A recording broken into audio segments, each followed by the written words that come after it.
Good morning, gang. Or afternoon or evening or, whatever time you're watching the video. Hello, welcome. So I was sitting around thinking, why would I do that? Thinking hurts. Hold on, coffee.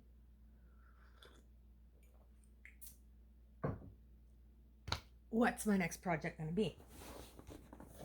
I have been receiving my Wool Interrupted Fiber of the Month Club for it's got to be close to a year now.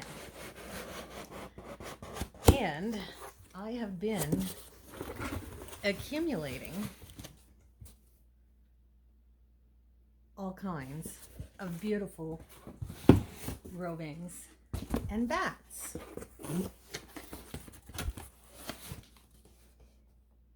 So I've divided them up into dyed fibers and undyed fibers. In my undyed fibers box, I thought it would be fun if we started working our way through this box, and we will take each one from roving to yarn and then dye it. So I'm going to start with the Shetland, and we're going to spin that today. We'll walk this through all the steps. So we have here, this is from the January 2020. Wow, I'm way behind. So I've been getting it for well over a year now. Like I said, it's time I use this stuff up. And we will spin this up and then we will dye it. The point being, my goal is to use up all of this yarn, all of this roving. I have it, I want to use it. Let's just do it. So let's get started. All right, step one. I have my Spinner's Book of Yarn Designs. I have my cards here. And I'm just going to randomly stop at a page. I'm not even going to look. All right, my finger landed on hauser yarn.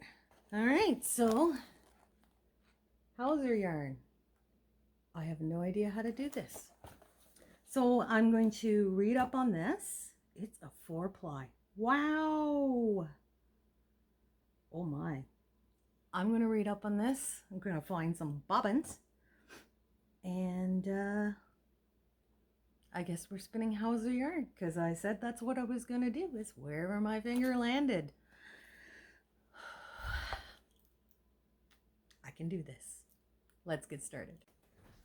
All right, I had a read over. Not only is this a 4-ply, but we're going to have to up-ply. So that means we're going to spin them Z. Then we're going to ply 2 single Z. And then we're going to ply the other 2 single Z. So we're going to have super twisty yarn. And then we are going to down ply them S. This is going to be an adventure. Now the single spinning part is going to be pretty straightforward, just straight spinning. So I will bring you back when we go to up ply our singles, because that's when things are going to start to get interesting. All right, so I have my 2 first singles plied. I really would not call this gray. I would call this more a beigey tan kind of color. But regardless, the fun is going to be in the overdying. Now I have to ply these 2 singles. I spun them Z, and I'm going to ply them Z. Now I kept this a relatively thin singles, and I used my largest whirl to keep it low twist because of all the crazy things we're going to do with it. All right, now this is how you will always know if you're applying in the wrong direction. Got all your twist in. Now watch what happens if I release it. That's how you know you're applying in the same direction as you spun it. It does all these crinkly, weird bits. but we are actually doing that on purpose. So we will keep going as much as everything in me is irked. Now, if you end up with a little pigtail like this, and when you try to tug it, it doesn't want to unravel, grab the tip of that pigtail and put it under tension and it'll just pop apart. Oh, look at this craziness. This is insanity. Wow, this is going to be so difficult to ply. Oh, it's so icky. It's so icky. We're not getting that nice smooth yarn you get when you're plying in the correct direction.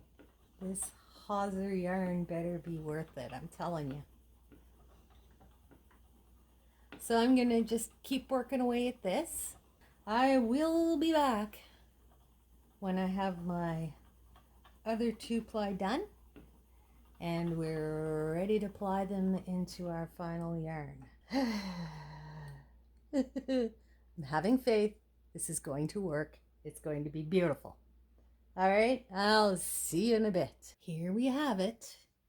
These are each 2 Z-spun singles applied Z.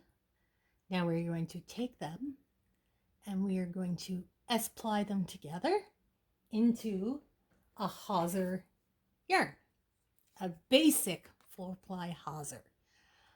I don't know that this is basic at all. This is a lot of work, and this is going to be the hardest part, the plying. Because normally when you ply, you would run your fingers down the plies to even it out so the twist goes in evenly. But if you do that, you're going to take all this extra twist that's in these and just keep pushing it down.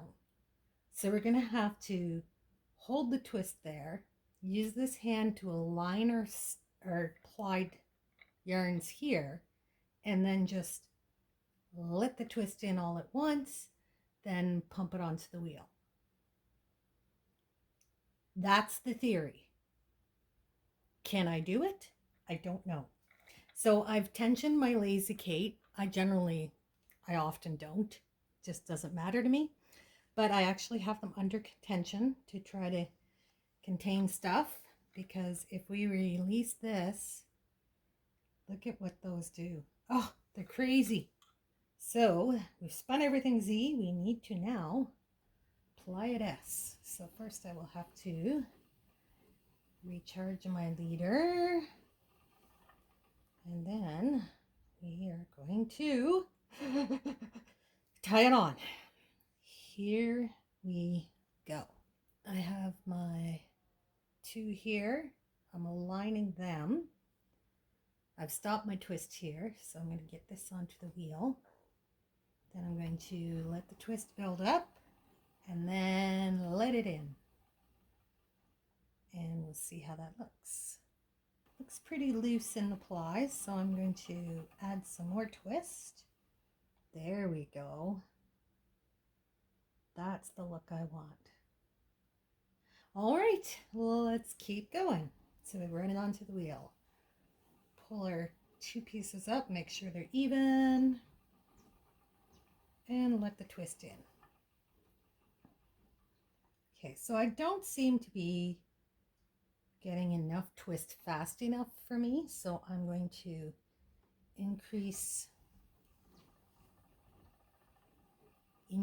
decrease the size of my wheel to increase my speed of wraps per inch. So we pull them out, align them, treadle, treadle, treadle, let the twist in, and test it.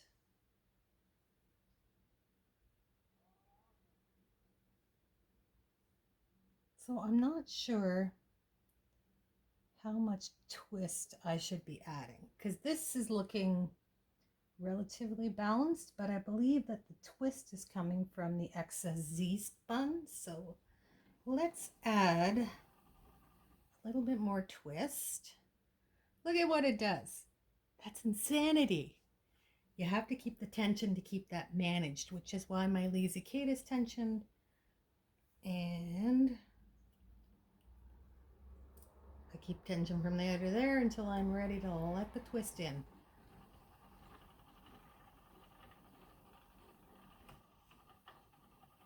Make sure it looks good onto the wheel.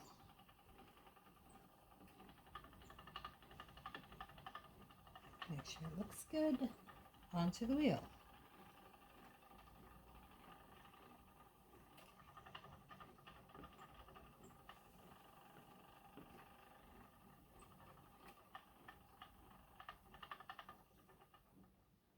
Yeah, now it's coming out really nice. But I would like to be able to move it a little bit faster. So I am going to go to my smallest whirl or pulley, and I'll need to adjust my tension on my drive band. There we go. And now I am ready to go again. And get this hawser plied. All right, I'm down to a rousing game of bobbin chicken. Can you see in here? There's just enough of a gap to let the bobbin turn at a different rate than the flyer, and just enough of a gap for the flyer to turn. Well, let's see if I can get the rest of this on. Cross your fingers. There he is. It's Bubble. Come here, Bubble. Come say hi to the peeps. Typical cat. You call him and he runs away. Come here, baby. Come here, my baby. Ugh. Look, we wanted bobbin chicken. He doesn't care. So this is the Shetland, and we have made a hauser yarn. So let's have a look at this. Here's the yarn, and you can see the structure of it. Honestly, it looks mostly like a 2-ply to me, but I'm imagining, since it is a 4-ply yarn, that this would be incredibly strong. There's only a few places where you can see that it's actually made up of 4 strands, and this is probably maybe a DK or a light worsted. So it's spun up really nice, but that is a lot of work to get something that visibly isn't different from a 2-ply. I don't know if it would have a special use or any particular reason why I would want to spin this again, but I can tick it off my list of things I have done. So I will wrap this into a skein, and the next step is going to be over dyeing this tannish gray yarn and seeing what colors we get. I will probably use a skein of regular white wool to go with this so we can see the differences in the colors. So we'll dye them all in one big batch. All right, so we let the Shetland soak in citric acid and water overnight. I'm going to try dyeing in my oven. I haven't actually done that yet. We're going to give that a go. So I have some red, blue, sunset orange, and sunshine yellow. And I have put some, this is a BFL and C-cell mix that I spun up. And we're going to put that in the middle so we'll get the nice contrast between the white and the darker shades. So I'm going to start with some red.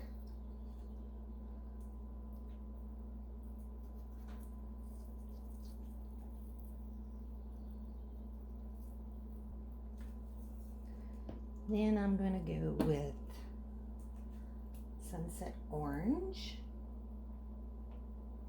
If I can get the cap off, there we go.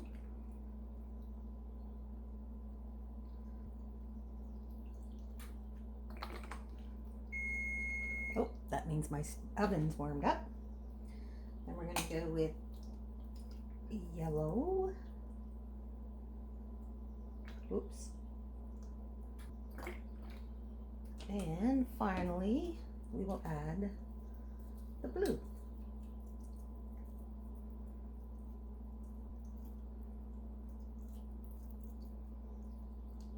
I probably should put some gloves on before I tried this, but oh well.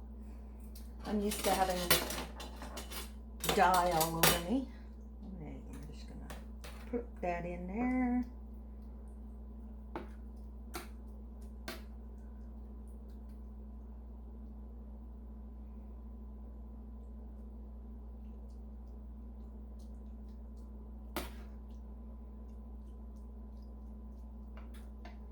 I think I've got way too much dye in here, but we're gonna roll with it anyways.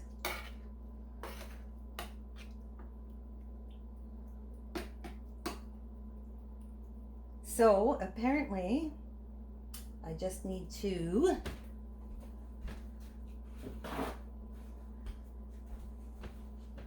bake this at 350 for 20 minutes. I'm going to cover that up with some aluminum foil. And we will pop that in the oven. So we will be back later to see how that's working out. All right, 20 minutes in the oven is up. I checked it at 10 minutes and it was looking fantastic. Now I am dying for 2 videos here, so you don't get to see that one. You only get to see this one right now. So let's rearrange them.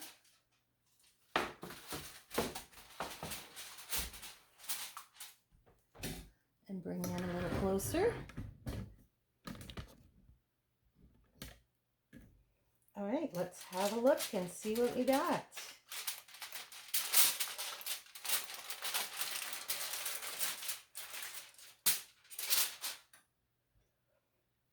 Ooh, look at how pretty. Oh, the water is clear there. Water is clear there. Oh, looks like there's a hint of red still in there. So I think we might just, and a little bit of yellow. So we're just going to move this around a little bit. And I think that if we just leave this to cool, that little hint of red that's in there is going to exhaust. Now you can see that the over dye has taken on the blue, the orange, and a bit of the red. You can see how bright the colors are on a white and how subdued they are on this browny gray Shetland. Now I'm going to leave that open, actually because there's a little bit left. I'm going to just pop that tin foil back over it. And I'm going to let that completely cool. It's time! Are you excited? We have the final showing of the gray Shetland, which was actually more of a brown color. First of all, here is the BFL that I dyed along with it. I'm going to plop this right in the middle. This is a BFL C-cell blend. And you can see on the white how the colors look. This is like beautiful rainbows. Now, what happens when we over dye it on a gray/brown Shetland? Well, this is what happens. Hard to believe it's the same dye pot. Like, I mean, the same colors, the same dyeing, the same pan. Everything was the same. We just started with a gray/brown. I would call it more brown. You can see where I mucked up, but I didn't quite get the dye all the way through. And it just changes how the colors look. And I think they look beautiful. I look at how that orange looks on there. And that yellow going into the green where it mixed with the blue. Like, it's amazing the difference dyeing colored wool makes. So I did have some leftovers of my two plies because this is a hauser yarn. So I made 4 plies, then I applied them and then down plied them together. So I did have some two plies left over. So I did an 8 ply, which is this one right here. And you can see how it just mutes out that color, but it doesn't deaden it. It just, I don't know how to explain it, but it just makes it so gorgeous. Like, look at in here how this looks. It's just gorgeous. I love it. Now, don't get me wrong, I love the white too. It's very bright and beautiful, but I love the depth of this. I think it's absolutely gorgeous, and I can't wait to do something with it because it's so pretty. So don't be afraid to dye your colored wool. Like, try it. You might find out you really, really like it, because I personally, I love how this looks. Now, were I to do it again, I would be a little more careful in my dye distribution to make sure that I got it all the way through the wool. But because I'm going to use this, I'm fine with that. It doesn't particularly upset me. And FYI, an 8-ply yarn is freaking amazing. And look at the colors on that. So pretty. So that is what happens when you overdye colored wool. I hope you liked this adventure. If you did, do all that stuff down below, because I do this kind of stuff all the time. Thanks for joining me, guys. Bye.